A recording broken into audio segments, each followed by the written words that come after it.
Hello everyone, welcome back to all of you in the Smelly Army. So I've had a little bit of a bumpy couple of months, what with one thing and another, but the lesson is hang in there guys, because you never know when a bit of good luck could be around the corner. So this week I had a couple of amazing emails offering me fantastic business opportunities which came completely out of the blue. These are 100% genuine, so I just thought I'd share them with you. Okay, so here's the first one. It's from Gamba Tumo. Dear friend, I need your urgent assistance and cooperation to carry out this business opportunity in my bank. From my section in the bank, I've discovered an abandoned sum of $10.5 million that belongs to one of our foreign customer.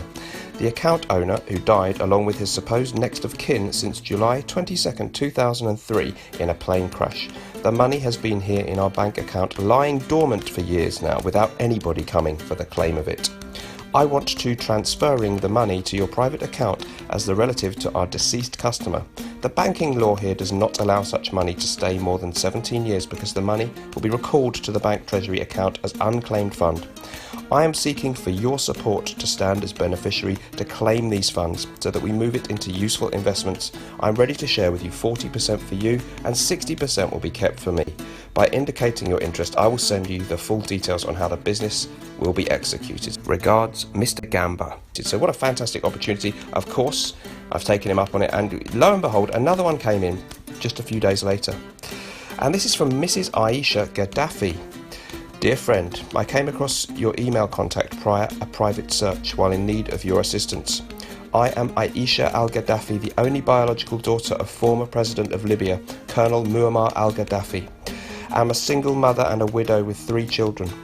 I have investment funds worth $27,500,000 United States dollar, and I need a trusted investment manager stroke partner because of my current refugee status. However, I am interested in you for investment project assistance in your country. Maybe from there we can build business relationship in the nearest future. And she goes on to explain what I have to do. Of course, you don't look a gift horse in the mouth. I've taken her up on it. But in both cases, they just required a couple of £1,000 transfer fee to help get the money across from it, which I had to pay. I'm just waiting for the funds to arrive. So there you go. It just shows you never know when your luck might be about to turn. Hang in there, guys. Let's get into the video now.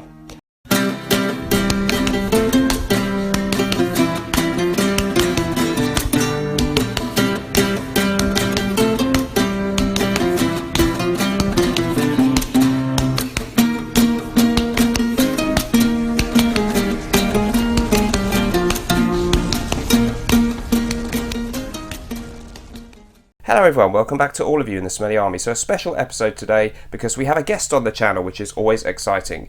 Myself and he are going to look at our favourite fragrances that we've discovered in 2019. They don't have to be released this year, but they're the ones we've discovered so far this year.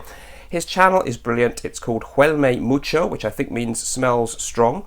And his name is Juan. He's over in Madrid in Spain. Fantastic reviewer. He does every video in English and Spanish, which I really respect. And I would urge you all to check him out. The link to his channel is in the description. So he's picked 3, I think. We're going to hand over to him first, and then I'll tell you my favourite ones that I've discovered this year afterwards. So over to you, Juan. Hi Dan, hi everyone. This is Juan from Hueleme Mucho. Today, I'm very happy that we are doing this collaboration together with Dan, and I want to thank him because, I mean, I really love his channel. I love his sense of humor, and I love the take he has on fragrances. So for me, it's a real pleasure to be here today. We've been speaking, Dan and myself, about what are our top fragrances for 2019 so far. And for me, that is a very complex selection, but finally, after some tears and some bad moments, I've chosen these 3. So let's start.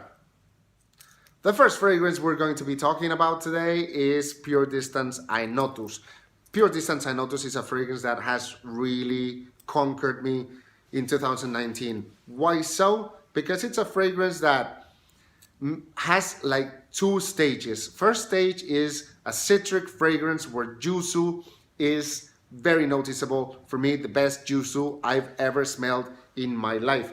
By the way, this is a 48% fragrance, pure perfume fragrance. So it's a beast, not a beast in a conquering a room beast. It's just the intensity within your sillage is just beautiful, fantastic, awesome. So you have AENOTUS here, And the first part is the citric part with the yuzu, and then it evolves into a more fugerish, greenish, spicy, creamier sort of fragrance. Fantastic. And so this evolution, you don't lose the citric, you just have like the fugerish undertone, and then they switch places. One of the sexiest fragrances ever, ever. It's no surprise that this is the signature scent from the owner of the brand of Pure Distance. So no surprise. And my wife, she has forbidden me to use this alone on the street, because the first time she smelled it, she said like, wow, this is ultra attractive and sexy, forbidden for you to use alone. You can use anything else, not this one on your own. So ultra sexy, and this is a citric fugerish fragrance, and it's so sexy, attractive, alive, to just name it. This is a fragrance that has just blown my mind. The second fragrance I'm going to be talking about today is a fragrance that has also conquered my heart, and it's Via CAVOUR 1 from XERJOFF. What can I say about this fragrance? It's a fragrance that mixes everything. It's a sort of a Frankenstein fragrance where you mix a lot of things. It's got incense, it's got vanilla, it's got oud, it's got rose, it's got chocolate, plenty of chocolate. It's sweet, it's sour, it's, you just name it, it has everything. And in the end, you don't care about the notes. Here is that the final outcome is better than the sum of its parts. If I say note per note, you're not going to understand how this smells. This is a fragrance like nothing I've ever smelled in my life. Intense, sexy, attractive. It's an all-day fragrance that in the morning you have to put a little bit because it's very powerful. In the afternoon you can use a bit more. At night, this is king. If you want to go out at night and be more successful than Coca-Cola, this is what you have to just wear. Well, and last but not least, I have here 5 Elements by Ramon Molvizar. This is a fragrance where, by the way, the bottle is beautiful, right? This is a fragrance that has really blown my mind.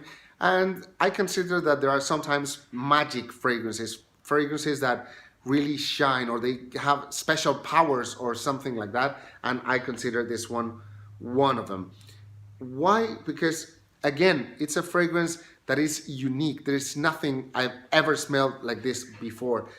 And it's a fragrance that is not like the other two where you shine or it's like ultra sexy, ultra attractive, or boom, you just conquer everything. No, this is a personality fragrance and a fragrance for oneself. It's a fragrance that you are happy that you are alive and you enjoy life and you are bubbling with power, with magic. You wear this and you are, I don't know, a wizard, a magician, I don't know, a sorcerer, whatever. Fantastic. Completely unisex, by the way. And this, note-wise, is a little bit like Via CAVOUR 1. It has a little bit of everything. You name it. Mostly this is soil, it's like earth, damp earth with ozonic notes plus water, and then you have the green, you have the woods, you have the creamy notes, you have the everything else, but the soil here is like the basic soil. And this soil that is the soil that brings life into the plants, or you just water the soil and you have life coming out of it. That is the sort of feeling you get here. But not like that. It's just the buzzing with the sonic power. It's like, and you feel the note. Very, very different, very sexy for me, very magical fragrance. I don't receive as many compliments with this one as I do with the other two. I mean, the other two, they're so incredible that I don't know if I've done well explaining them to you, but never mind. This one is Ramon Molvizar's 5 Elements. This is the 5th element, and it's a shiny, shiny, powerful fragrance. I love it so much, and it mixes so well with my skin that I forget that I wear it, but people keep on reacting to me. And I love when people react, because that means that my scent is really, really powerful. Well, my friends, this is the end of my selection. I hope that you've liked it. I would like to thank Dan again for inviting me to his channel to do this collaboration. And I hope to see you soon in Dan's channel and in my channel. And well, talk to you soon. Thank you very much for watching. Adios, adios. Thank you, Juan. Very nice, interesting picks. I want to try that XERJOFF one now, and the others are completely off my radar, so I'm definitely going to be looking into those now. So let's see which fragrances I've discovered so far this year that have impressed me most. Bit of a niche episode today, because these are from smaller niche houses in every case. I'm very much into my designers, my cheapies too, but it just so happens this year there have been some rather fancy pants fragrances that I've really loved. So the first one that I'm absolutely blown away by is RASEI KOLONYA, which I filmed a brief unboxing for. It's a splash fragrance, comes in a 60ml bottle. It's not too cheap. I think it's $145 for the 60ml bottle. This is the man behind Fort and Manly perfumes, which has been getting a lot of talk in the fragrance community recently, and in this collection he just puts his own name, RASEI Fort, to the fragrances. This is the first one in this series, and as the name implies, it's sort of inspired by the idea of an old school cologne, and there's a story about him walking in the scenic environment in Turkey with lovely smells with his grandfather. He's of Turkish descent when he was growing up, and it sort of embodies the memory of those moments for him. So the note listing is incredibly long, so I'm going to use some of the terms they've used to summarize how it smells instead of the note listing. We've got citrus, spice, florals, moss, woods, resins, and it's described as ethereal. It's very, very beautiful indeed. I've got some in a sprayer because I prefer to spray rather than splash, and I'm just going to sniff from the sprayer because I'm getting a real good amount of smell from that when I'm doing that. Really beautiful stuff. It's not just a typical citrus transparent cologne. It is green and fresh. There's lots of citrus notes in the opening. It's got this definitely this resinous kind of quality about it, an earthiness and a greenness. If you imagine maybe you wanted to like an old school fragrance, maybe you got Paco Rabanne Pour Homme, a vintage bottle, and I don't know about you, but sometimes when you get those and you smell them, they're really interesting, but they're not quite as lovely as you'd hope. They smell a bit dated and hard to like. This is sort of like if they'd updated it, made it fit in with the 21st century but still have a slight retro vibe. So you smell this and it's sort of how you wish some of those old vintage bottles you might have bought on eBay actually smelled. It smells so fresh, so vibrant, but it's got this earthy, woody, mossy depth underneath and a resinous quality. Really, really beautiful, signature scent worthy, maybe a spring type of feel, but could be all year round. So KOLONYA from RASEI Fort definitely has blown me away so far this year. Moving swiftly on then, another one, and in this case I don't have a bottle, just a small sample, and this is Etruscan water. I mentioned this on an episode of Frag Chat with Smurfy Girlie recently. It's from the house of Francesca Bianchi. Thanks to Smurfy Girlie for opening my eyes to this house. Everything they do is really good. This is my favourite so far. I would call it a citrus aromatic stroke chypre. It's defined as a chypre fragrance, and it reminds me a lot of Dior's Eau Sauvage in the classic vintage formula. I've written some of the notes down here, and they are, in fact this is all of them: tangerine, grapefruit, petitgrain, basil, caraway, immortelle, jasmine, orris, musk, ambergris, labdanum, vetiver and oak moss. Beautiful, fresh, juicy citrus in the opening, a nice herbaceous mid, and an underlying woody kind of masculine feel, a bit musky too. Really, really nice performance, a real classic citrus aromatic stroke chypre type fragrance, the kind of thing I love. I love my Eau Sauvage by Dior, Chanel, Pour Michon, and this seems like a really brilliant niche version of those. Very, very high quality. Looking to pick a bottle of that up very soon. So Etruscan water from Francesca Bianchi. Last but not least, we have Dodo from the house of Zoologist. So we can see the beautiful artwork with a dodo dressed in 17th century attire, and let's have a look at the bottle, which is equally beautiful. But the most important thing, well, that's quite important, isn't it? I do like that kind of artwork and the presentation. It's the house, of course, where the man in charge is Victor Wong, and he's not the perfumer, he's just the man in charge, the artistic director, head of the house. And this one is absolutely beautiful. The perfumer is Joseph Delap, and the notes are fern, lime, lychee and raspberry in the top. In the mid, ambergris, fir balsam, geranium and rose. And in the base, amber, feathery musk, oak moss, patchouli and sandalwood. Bit more challenging than the others, not so easy to wear and like probably for the average person. Very, very green and vibrant, leafy. They've sort of got the smell of a forest in there, as zoologists often have these kind of out there kind of smells. It doesn't exactly all the way through smell like a perfume, as you would expect a fragrance or perfume to smell. But I find this one does have some kind of charming qualities that I do enjoy on skin. It's fresh. It's got these lychee and raspberry type of stuff in the beginning, lime, so very, very zesty and fresh in the beginning, but definitely a sort of oak mossy, leafy, wet earth kind of feel underneath. Very, very complex, very powerful, and a really enigmatic and charismatic fragrance.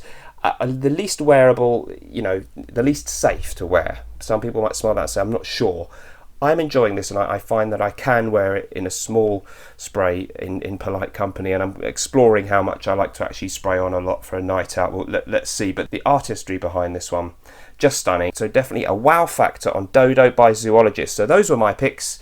Thank you very much to Juan. As I say, go and check him out. Remember, if you'd like to sign up to my private members club on Patreon for an extra video every week, there's tons in there that you can watch straight away, and the link's in the description to sign up for that if you're interested. Hope to see you in there. If not, I'll see you on the next video here in YouTube. Remember, whatever you're doing in life, let's project. Bye-bye.